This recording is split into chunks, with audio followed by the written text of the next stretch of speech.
Në Izrael, kryeministri Edi Rama është takuar me presidentin e vendit mik me Shqipërinë Isaac Herzog.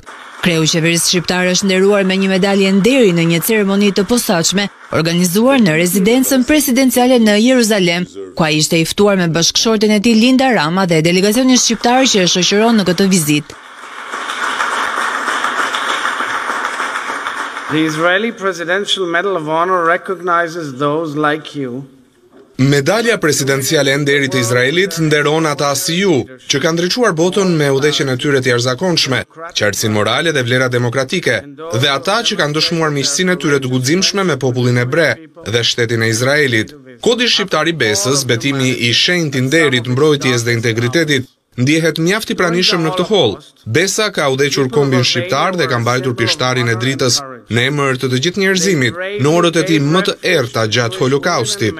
Lidhja jon po thellohet në kaq shumë fusha dhe sfera. Fluturimi i ri drejt për drejt midis Tiranës dhe Tel Avivit po thjeshton shumë udhëtimin dhe po ndihmon shkëmbimin e drejt për drejt. Presidenti Isaac Herzog foli edhe për bashkëpunimin mes dy vendeve në shëndetësi. I want to congratulate Sheba Medical Center. Dua të përgëzoj qendrën mjekësore Sheba dhe qeverinë shqiptare për nënshkrimin e marrëveshjes për të ngritur një projekt të përbashkët mjekësor në Shqipëri. Dua t'ju falenderoj ju, i dashur Edi, dhe mikun ton të dashur, profesorin Yitzhak Kreis, që është drejtuesi ekzekutiv i Shebas, për çuarin e kësaj gjëje përpara. Miqësia midis kombeve tona do të mbetet një fanar vullneti i mirë gjatë këtyre kohrave sfiduese të vështira.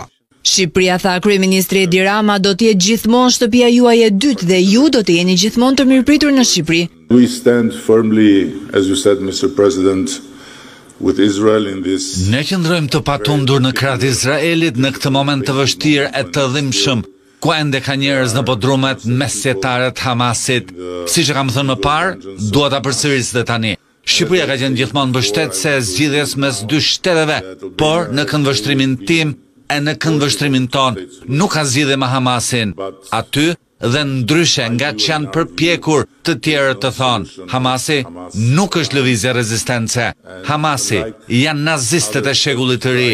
Historia na ka mësuar se me nazistët nuk ka paqe, me nazistët nuk ka kompromis.